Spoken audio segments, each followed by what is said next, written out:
You are listening to KC Sports Network, the #1 podcast network for today's Kansas City sports fans. With former players from your favorite teams, informed perspectives, and former insiders, this is the place for you.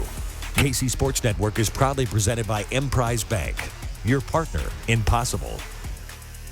What's going on, everybody, and welcome to the first episode of Kansas City Sports Network's soccer news and analysis channel. For those of you who have been subscribers to No Other Pod and currently for a while, you'll get a lot of what you got before, but there's going to be some new stuff here. You've seen the new artwork. Our shows will continue to come on this feed just like you know and love every single week.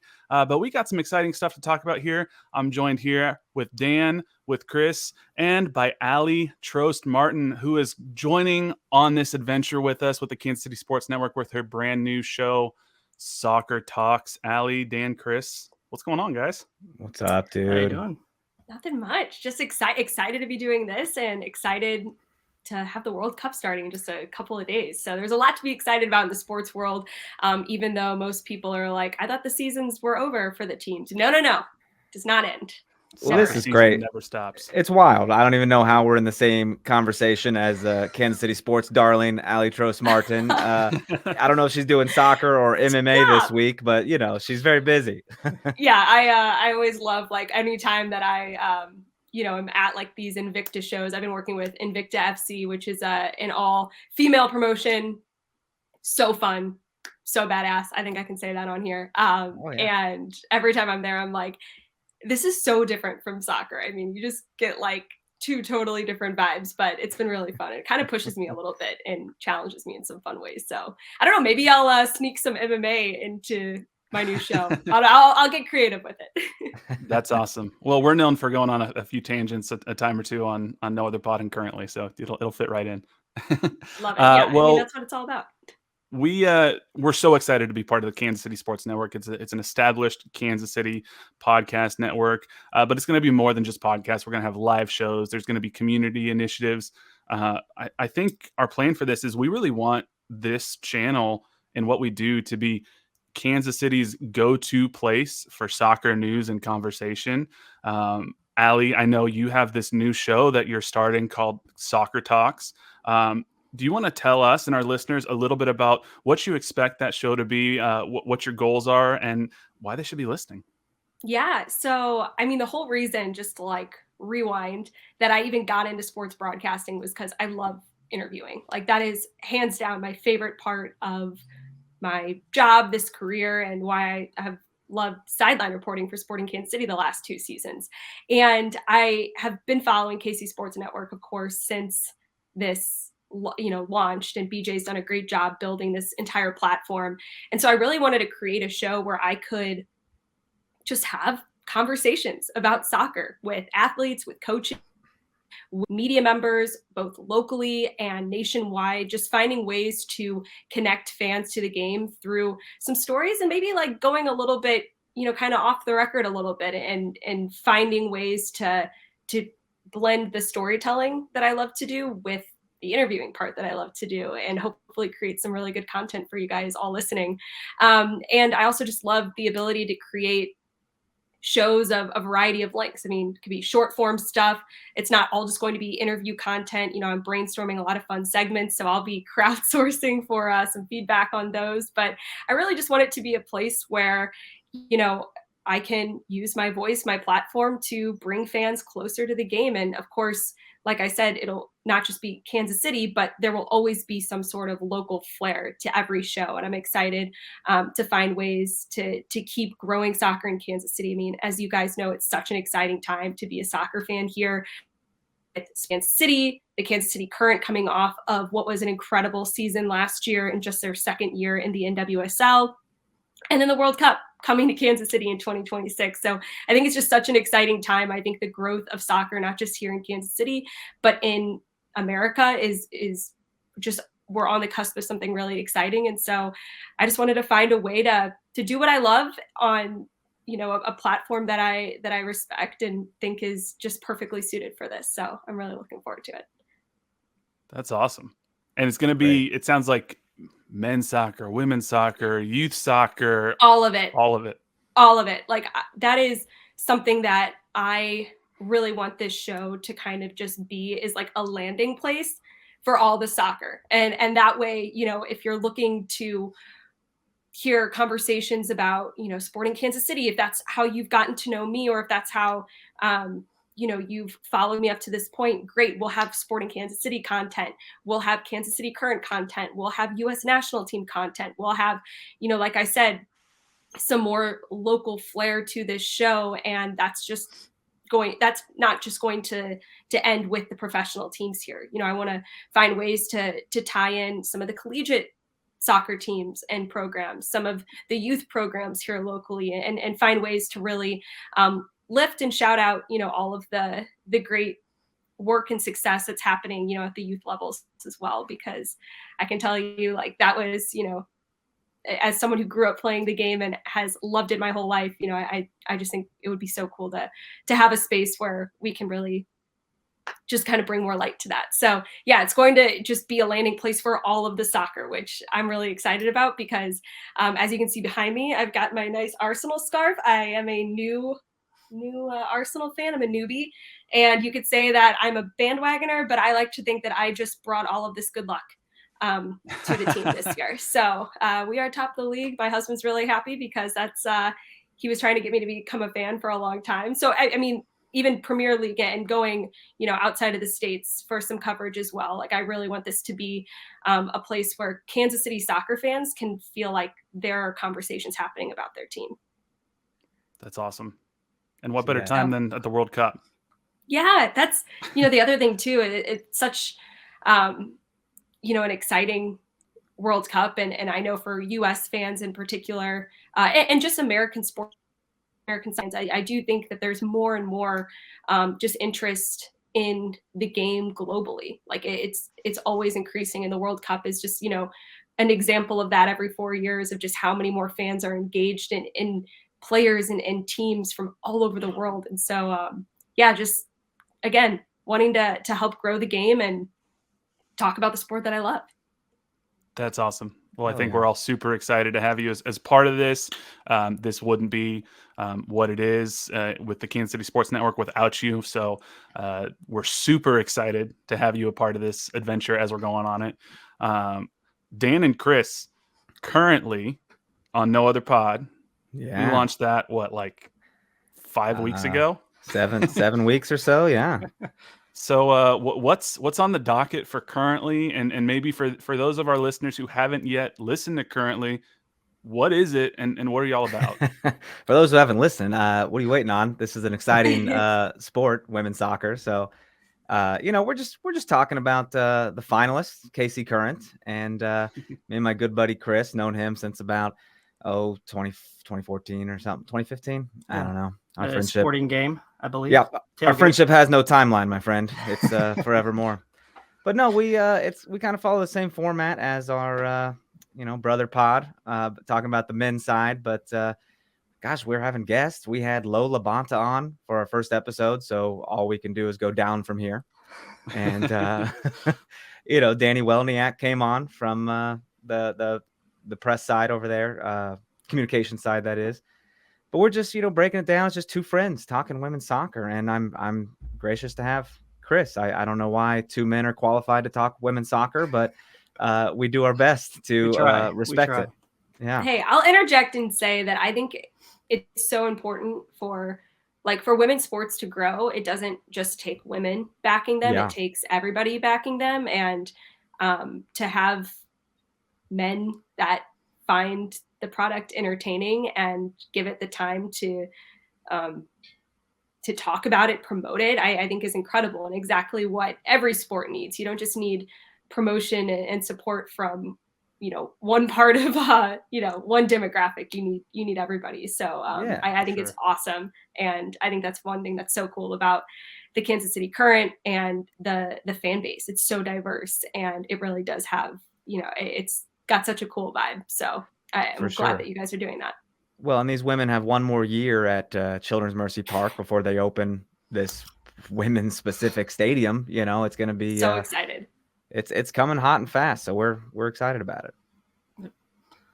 Yeah, I completely left that out when I was talking about all of the like growth of soccer in Kansas City. Just this groundbreaking new stadium, the first of its kind here Oh, in yeah. Kansas City, like unbelievable. Well, and why wouldn't you want to be a part of that? If you're a soccer fan in general, by the way, women's soccer, they flop less. I'm just gonna go ahead and say that. They when they get fouled, they pop right back up. The men like to do a couple roly-polies every now and They then. don't have the luxury. It's so funny though that you say that because my parents went to their first current game last year. It was when I was working the sidelines for CBS, and they left that game being like, those women are so like, I mean, they had watched some games on TV, but I think like to be up close, like I encourage anybody that hasn't been to a game, like it's just, you can watch the game on TV and it's great. You know, it's a great product, but like going in person, it's just a different experience. And I mean, they fight, like they are tough. Absolutely. And this side of things, like the reason I brought Chris in, he knows more than just Kansas City Current. He's very in tune on what's going on in NWSL in general. He just sent me something yesterday about a Haitian striker that may or may not come to Kansas City.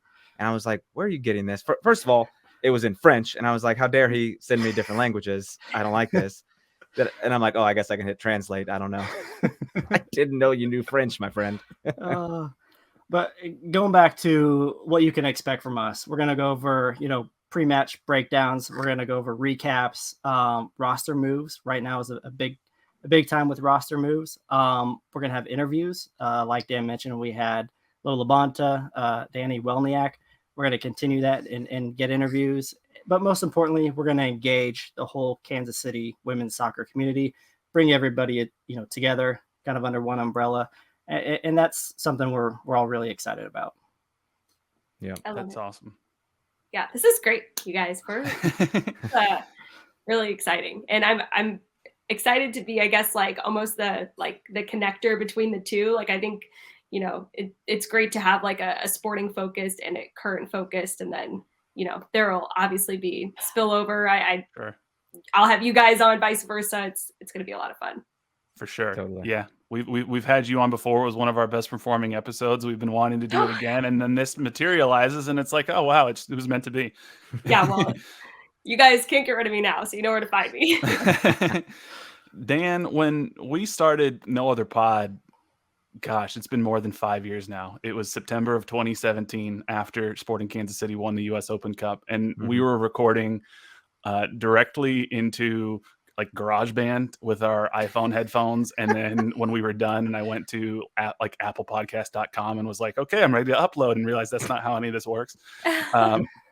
From there to where we are now with Aly's show and currently and No Other Pod, like I don't think I ever imagined that we'd have this opportunity. Maybe you did. Bro, we have a producer now. There's a guy right now listening and watching us, and we're like, that's kind of cool.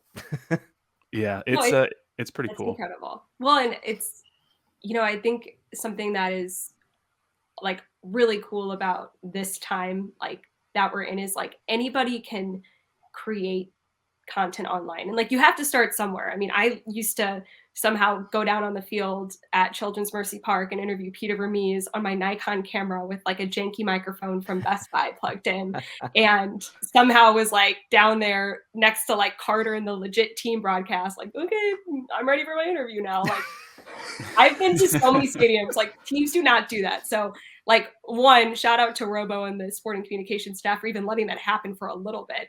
Yeah. And two, like, I mean, similar to you guys, like I was using iMovie to edit these things up, pop a little lower third on there, and like my computer's about to blow up because I'm putting so much footage on it and like posting those interviews to Twitter. So it's like, you do just have to like start. I think if there's anything I've learned, if you want to just create something, like you can do all the planning and thinking, and like you want it to be perfect, like just start doing it and see where it goes. And it's been so fun to follow you all with No Other Pod. I mean, it's such a great show. I've always loved listening, and just to see where it's grown from there is so cool. So well, thank you. Kudos. It means a lot. Look at that. That's awesome. I mean, we're gonna keep doing our thing. It's still gonna be the same. No other pod every Wednesday morning. That's the plan that you're used to. Same feed. You don't have to do anything different to download it. You'll get Currently the same way, and you'll get Soccer Talks with Aly right there in that same feed. So just more soccer content for you to consume. Dan, I'm sure we will continue to go on all sorts of ridiculous rants every single episode.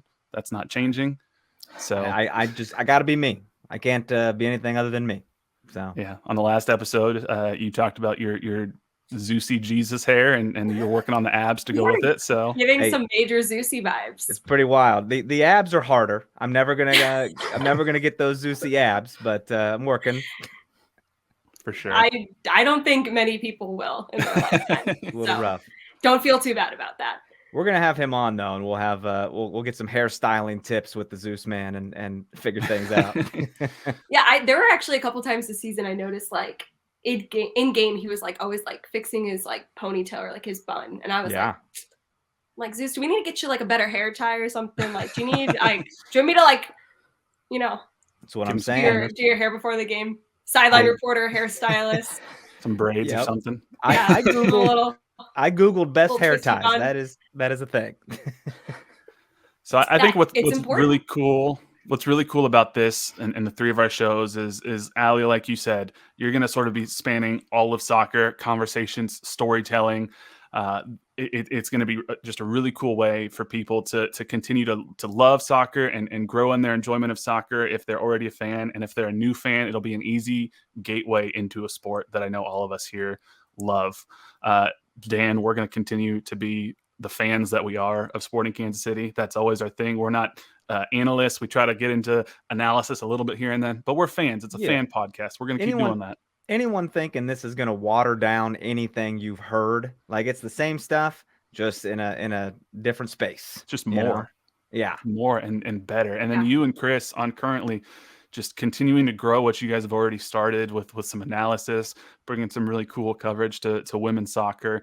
I'm super excited. I don't know about y'all, but I cannot wait. I'm so excited. And Absolutely. honestly, like, as I'm like thinking here, I'm just like, anyone listening right now that, has some ideas for guests for me that they want to hear from, or any like topics within the sport that they'd like to hear me talk about solo with a guest. Like, I really want to use this show as a chance to like push myself. I, used to do some hosting on the radio solo and learned a lot doing that. And I will say, like, something I'm really proud of is, like, in the last year, I feel like I've started to find my voice a little bit more, and I'm excited to challenge myself and push myself out of my comfort zone, and think this show is like a great opportunity to do that. So, I want to make sure that I'm starting off strong and creating content that is going to be stuff that you all want to hear. So, I've got a running list of many ideas and many,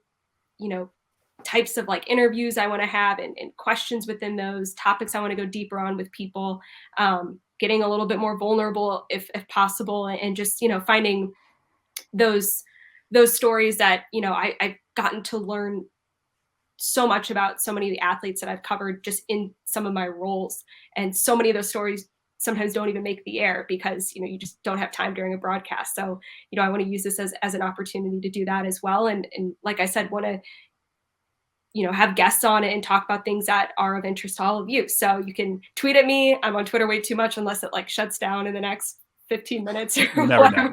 No one knows what's going to happen there, but find a way to reach out to me. And I'd love to, talk with you all. That's been one of the coolest parts of working in sports in Kansas City and the jobs that I've held up to this point. It's just, I love what I do no matter what, but the fans I've gotten to engage with over the last 5 years of being in Kansas City have been one of the best parts. Like, I've loved seeing people out and about at different events in town, at games. So, and especially online. So I want to keep that going for sure. That's awesome. Yeah. Aly will always, whether she is or not, she'll look real happy to see you, because she's always looking happy. I'm generally in a good mood. So you're always in a good mood. Even with this sinus infection, you're over here having a blast. I really hope that doesn't come through on no one knows. I've already reached my max dosage in sinus medicine, so I know I can't. It's almost bedtime. It's almost bedtime. Well, Aly, Thank you so much for being a part thanks, of this. guys. We are so excited. Dan, Chris, So I'm excited. super excited. This is awesome. Aly's on Twitter at Aly Trost Martin, I believe is the Yep. handle. So Oh, you yeah. can follow her, tweet at her. Yeah. You can find us at No Other Pod, at Dan Kooser, at Chris Wright 21, and at JC Mack 03. Yeah, give it up to Chris for doing 7 episodes and getting us into this deal. So, way to go, Chris. Go, Chris. It's awesome. I love it. Well, thank you guys so much. Y'all, we appreciate you as fans, as listeners, as subscribers. This is going to be really cool. This is an exciting adventure we're on. This is just going to grow our community that we've already built. Super excited. Stick with us. And there's so much more to come, including right now, we're going to actually throw it to a World Cup preview that we've done with Brandon and Josh from Always Cheating. They're doing a daily 15-minute World Cup podcast called the World Cup Minute. So we talk a little Group B, little U.S. men's national team, a little World Cup. So we're going to throw it to that right now. All right, y'all, we are back, and we have a very special segment here for our first launch episode on KC Sports Network. We are joined by Brandon and Josh from the Always Cheating Premier League podcast. They're a podcast that covers the English Premier League, and they're doing a special daily podcast during the World Cup called the World Cup Minute, 15 minutes daily, day one, every day through the World Cup. Pretty cool. Brandon, Josh, thank you all for joining us. It's great to be here. Josh and I both hail from Michigan, so I feel like there's, Midwest, that term can be misused, but I feel some kinship with the Kansas City area. Okay. Sounds good. Michigan, I think Detroit City FC up there. I've always wanted to get up to a game and see them because they got a crazy atmosphere. Great atmosphere. Great. I feel like the image too. It's like that Detroit, the statue, Spirit of Detroit. The Spirit of Detroit. Yeah. It looks really cool. Well, thank you all for joining us. We want to talk a little bit of World Cup here, a little bit of U.S. men's national team, Group B, which obviously has England in it. So you guys are probably very familiar with a bunch of the players that are on the English men's national team. And, Dan and Chris, maybe I'll start with you guys. We talk Sporting Kansas City. We talk the Kansas City Current on our podcast. We try to touch on the men's and women's national team, but what are your expectations going into this World Cup? I think a lot of U.S. men's national team fans, some of them are hopeful and some of them are a little bit cautious knowing what happened 4 years ago. So where are you guys at right now? Dude, you have to be cautious. I mean, how are you? If you're coming in overconfident, you're wrong because you're gonna set yourself up for failure. Like if you ever look so forward to something and then you get let down, and it's like the worst feeling in the world. If you stay a little pessimistic and something good happens, it's like the best thing. So let's be surprised, Yeah. Taking a look at their current run, their current form, it's kind of mediocre. We hit a peak there for a while, and then recently it's been kind of hit and miss. So my expectations are I'm managing them. I think we're going to get through the group stages, but after that, it'll be really, really difficult. Yeah. I mean, it's hard to get too optimistic when, I remember the Trinidad and Tobago game so well. I think is that 5 years ago now? Maybe longer, 5.5 years ago. And, so it's hard for me to get too optimistic, or I guess it's keeping me level. I am optimistic because I'm excited. It's going to be great. I'm really looking forward to the World Cup, but that moment is still very much with me, so it's keeping me grounded, I think, a little bit. I'd be more confident if Berhalter had a settled starting 11. He's brought in some new players for the World Cup squad, which, I'm a Fulham supporter. I think Tim Ream is, he'll bring some leadership to the squad, but he's not been bedded in. He doesn't have a strong center back partnership. So all the pieces seem to be good. We've got some really terrific players from Pulisic and McKinney to Aronson and Reina. On their day, we could be really good. But what is concerning is we've not really seen our team play a great game in a while now. For sure. And I think one of the things that concerns me most, and this is sort of the plight of the U.S. men's soccer fan for a while, is where are the goals going to come from? We don't have that, star number 9. People were a little bit surprised when Ricardo Pepi wasn't left out, and not that he necessarily would have been the guaranteed star number 9 going into this World Cup. But I guess Pulisic, last time I checked on DraftKings, he is the odds-on favorite to be the team Golden Boot winner, and I don't know that I want Pulisic to be the one who is scoring most of the goals on this team. maybe Reyna. I mean, he's been so injured. He scores a lot for Borussia Dortmund. So this is the whole. And I feel like every U.S. men's conversation has to start off being like a little pessimistic. Like I totally agree with the way we're framing this, but in some ways, I think the cause for optimism is just that this team is like barely played together. Like the best parts, Weston McKennie, Christian Pulisic, and Gio Reyna, kind of starting with them, and then you could throw in like Tim Weah and a lot of the defenders. I mean, even Dest hasn't really been at his best a lot the last year or two. So everyone's healthy right now, and so it's maybe it all clicks. I mean, I wish they had a little more time, to kind of bed in before Monday's game, but no one else has that much time either, right? It's not like Wales has been secretly practicing for the last 6 weeks either. So it's a good, right. We're all kind of starting off in this crazy, like just throwing ourselves into the World Cup moment. So I'm sort of holding on to some hope that we can, especially if we can win that first game. If we win that first game, I'm going to all rationality is going to go out the window. I'm just going to be totally we're going to beat England. We'll make the quarterfinals. We're going to the finals, baby. We're going to the finals. Yeah, but you make a good point about us not having a recognized striker. I think Berhalter's Achilles heel on the international stage is he insists on this progressive style of soccer, playing out from the back, and looks like he might be set up to play a false nine. And typically in big international tournaments like the World Cup, the people who play very defensive and then direct tend to fare better. So that's the reverse side of what you're saying there, Josh, the more pessimistic side. But it's hard, obviously, since this is such a young team, but there is cause for optimism because this is such a young team. This is the youngest squad I think we've had since 1990. Obviously, we missed the last World Cup. We're back in this one, and I think all of our sights are set on 2026. We don't want to overlook this one because we still want to see what we can do over in Qatar, but 2026, obviously, being here in North America is what we're all shooting for. But who do you think are some of the most exciting players? Obviously, we know Pulisic. Josh, you mentioned Gio Reyna. But if you had to pick somebody maybe outside of Pulisic, who for all four of you, maybe I'll start with you, Brandon. Mm-hmm. Who's the player that you have your eyes on most that you want to see something from this World Cup? I have become a huge Brendan Aronson fan. Watching him play for Leeds in the Premier League this season, he came from Leipzig. Did I get that? Is that right, Josh? From the Bundesliga and Austrian league. Yeah, from the Austrian league. And he is so fast. He's great. He's a great ball carrier. He's very good with the ball. He's very creative, and he can break those lines. Like if we get into a situation where we're able to counterattack, if Pulisic is going to be our golden boot, our highest scorer, I think, and Aronson is going to have to release him. But some people have Brendan Aronson just starting from the bench, which I think is odd to me. I would like to see him get minutes. I think the team would benefit from his speed in the midfield. So yeah, I'm looking out for him. Josh, how about you?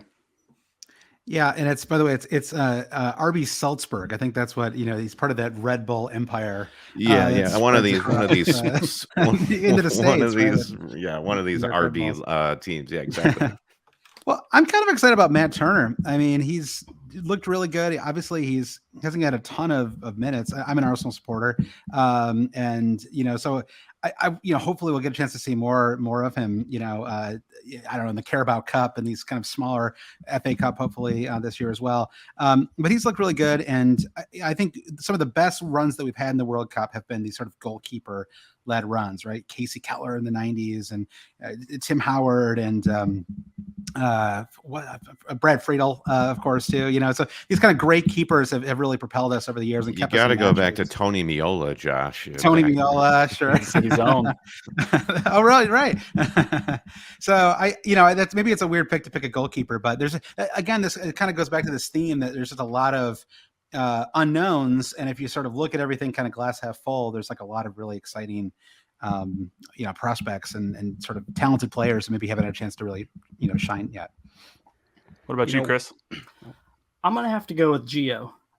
When he's on the field and when he's healthy, he's incredibly creative, and I feel like that's something that this team could use to help give some chances.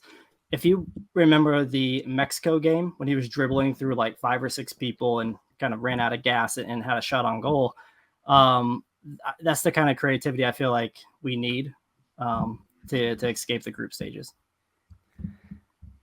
We're big Major League Soccer supporters, so it's always cool to see those guys even get into a lineup for a friendly, and to see such a big handful of them here on the World Cup stage. I mean, you got Shaq Moore over there, Sean Johnson, not to mention a couple Seattle Sounders guys and Jordan Morris and Christian Roldan. But me personally, I like watching Weston McKennie play. I hope he gets a lot of playing time. I try to watch Juventus whenever I get a chance, and that man is just quick. He's just fun to watch. Yeah, McKinney's he's got an energy too. Like, I feel like you need a spark plug in a team like this. When Weston McKennie is the sort of, the deuce face, Clint Dempsey, I'm not going to back down. Weston McKennie is going to be that spine for us. And he's getting meaningful minutes at one of the largest clubs in the world. Right. So it's fantastic. Right. Yeah. I'm really excited to watch Yunus Musa, because I think there's you're looking at lineup projections or whatnot. I think a lot of people obviously expect McKennie and Adams to be there in the midfield, and then Musa could really take the reins of that third midfield spot. And he's only 19 years old. He's so talented. Just being able to really see him on this huge international stage sort of develop and grow into that role, especially, again, not trying to look too far ahead, but thinking for that 2026 cycle where this team could be really hitting their prime. Man, I'd love to see that midfield trio come together in a way that could really be something special. So agreed. Yeah. Jimmy, I kind of want to ask something real quick. You guys are going to do daily World Cup breakdowns. Yeah. So you're going to watch everything and be incredibly. Not just be. Yeah. I mean, we have jobs, but yeah. Sure. Us yeah, too. Exactly. But no, I mean, what can people expect from these daily episodes? Like, why should people tune in? What kind of things are you breaking down in such a short amount of time? Yeah, I think Josh and I envision the show as something that you can listen to with your cup of coffee. And it is just a quick casual recap of, hey, here were the winners and losers from yesterday's matches, and here's the stakes for today. Here's what we're looking for. And I mean, Josh and I are kit guys. Who doesn't love a good kit? So I don't know how much of these podcasts are just going to be straight up World Cup kit talk. Who's got the best unis or what? But who's your favorite so far? Well, I mean, all I can really zero in on right now is how bad the U.S. kits are. But I will say, South Korea's kits are dynamite. I think those are the winners for me. The French are great too. I mean, the French always have good kits though. So it's, yeah. I mean, for me, I'm kind of a late. I mean, I'm from the Midwest. I grew up in Michigan, big Michigan sports fan. I went to Michigan State, and so for me, it really wasn't until 2010 that I became a really serious. Like, I went like way over the edge in 2010. I became this huge fan, and it was because of the 2010 World Cup. And what kind of got me into it was the original version of Men in Blazers. The Men in Blazers used to be, before they became this kind of empire, it was two guys who were doing an ESPN pod, and they were recording 15-minute episodes in the evening. And I would go to bed at night and I would just listen to these little 15-minute pods, and it was just a fun conversation. And they just sort of recapped and talked about the next day. And so that's kind of our idea. It's just like Brendan said, we're going to record them like late afternoon is the goal. So you can listen to them in the night or in the morning. It's just like, all right, who's actually playing today? What are the stakes? And that's sort of the idea for it. That's awesome. Love Definitely gonna have to check that out. It's gonna be a good way, especially I know a lot of us work jobs. We're not gonna be able to watch every single game or whatnot. To get the highlights like that in a 15-minute way, that's really cool. Before we wrap up here in just a few, we'd be remiss if we didn't ask you. Okay, so the first game is against Wales on Monday. Obviously, Wales roster is highlighted by MLS's own Gareth Bale, Sure. Of LAFC fame, of course. Yep. But there's a number of English Premier League players on the Wales roster. Who, outside of Gareth Bale, for our fans who may not be as familiar with the Welsh team, who are the key players that maybe they should know that you're familiar with from the English Premier League? Nico Williams, he plays fullback for Wales, and he's gone on a bit of a journey recently throughout the English system. He played for Liverpool for a while, couldn't break into that starting 11, was on loan for Fulham in their incredible season and the championship last season. And now he plays for Nottingham Forest, storied club, but they're not having the best season. But what I'm looking for him with Wales is, as you mentioned, Gareth Bale is up top. He's a great target man, and Nico Williams is an incredible crosser of the ball.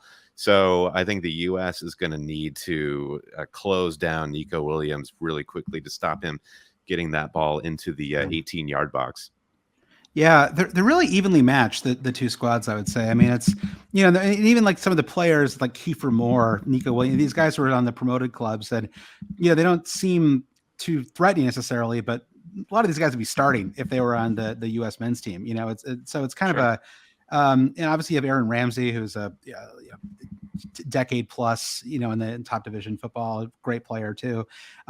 So I think that it's, Daniel James weirdly is one of these players that in the Premier League is like, he's okay. Like he's playing for Fulham now. He was at Leeds before, at Man United before that. But in a counter-attacking style, he is terrifying. Like he's so fast. And so he's like the guy who I'm like kind of sneakily scared of, that he's going to get us, he's going to catch us in the break in the 67th minute or whatever on Tim Ream's legs can't really compete with him. Yeah. They play together. So maybe he'll know some tricks, how to slow him down a little bit. True. Well, maybe to wrap up here, I want to go around the room and just give a sort of what are your hopes for the U.S. men's national team in this World Cup? What would be a successful 2022 World Cup cycle for you? Dan, I'm going to go ahead and start with you. Isn't the hope just to get out of the group? I mean, at the end of the day, I mean, that seems like a very safe prediction. Wales and England are not slouches, so I kind of hope we can beat Wales. And either, really. Yeah, you beat Wales on Monday and you put a little pressure on England, and it's a whole thing from there. So, Chris, how about you? Just kind of piggybacking off of Dan, just escaping the group stage. But, going back to what you were saying, Jimmy, I want to see us gain a lot of experience for the next World Cup with the second youngest team in the World Cup this year. If we can get a lot of experience, who knows what we'll look like in another 4 years. Josh, you continue on that theme, get out of the group. Yeah, get out of the group. And if we could win one, I want to get out of the group too, because I want fans in the U.S. to get into it. I think it's going to be a little bit of a slow burn here. It's going to be a real fast turnaround from international football. Obviously, NFL is happening right now too. Again, college football. But I think you get in that early December week, it's like you're kind of freeze up. You only have the college football, like it's like you have the league championship games and things like that. The schedule's a little more open, so I want us to still be playing when that happens. So yeah, I mean, pure broadcast schedule logic here. I like this, Josh. yeah. Well, but I if we got to the quarterfinals, that to me would be a huge win. So that's, I guess, second place in the group, maybe in quarterfinals. That'd be like my, I'd be pretty excited about that. So we'll see. Obviously, that requires us to win a round of 16 match too. I mean, for me, I think we've already won. After the heartbreak of missing the last World Cup, just the amount of coverage that we're already seeing here in the U.S., the fact that Pulisic is doing, I think I saw he was doing a Bose Bluetooth speaker ad. That's victory. That's the amount of exposure I think we can expect. Yeah. And then beyond that, I just don't want to finish last. I don't want to be the worst team in the tournament. Yeah, to get out of the group, I think is great, but I agree with everyone. Given the young age of this squad, the experience alone, so long as we put in some good performances and are able to have some pride in those performances, I'm not sure the results are going to matter all that much in the long run. Hey, at the end of the day, this entire squad is not even old enough to have their own insurance. All right. They're still on their parents' insurance. Right? It's very serious. They're very young. I'd love to get out of the group too, but I think if we can come out of this World Cup sort of having a better idea of like, this might be our 11 going forward. Mm-hmm. We've kind of worked out some of the kinks. And I know there's some players who didn't make the cut, whether it be Pepe or it seems like Stefan has some things to work back through to get back into the picture. But I'd like to kind of have some level of confidence of like, okay, we kind of know what our core 11 is, and maybe we fill in some holes here and there. and also have some confidence in Greg Berhalter, because I know there's been some wavering confidence in Greg Berhalter. So if we can come out of this knowing, okay, you know what, Greg seems like he's the guy, and this seems like our 11, and we're on a good trajectory for 2026, I'll be happy. If we get out of the group, cherry on top. Mm-hmm. So Yep. Hear, hear. Well, I think that's about all we got time for right now. Josh, Brandon, again, daily podcast during the World Cup called the World Cup Minute. Their podcast is called the Always Cheating Premier League Podcast. I assume people can find it, anywhere they get podcasts. Wherever fine podcasts are sold, all this information is at our website, alwayscheating.com too. Awesome. Well, sounds good. Thank you both so much. Dan, Chris, as always, pleasure to be with you. And go U.S. men's national team. We'll see what happens starting Monday.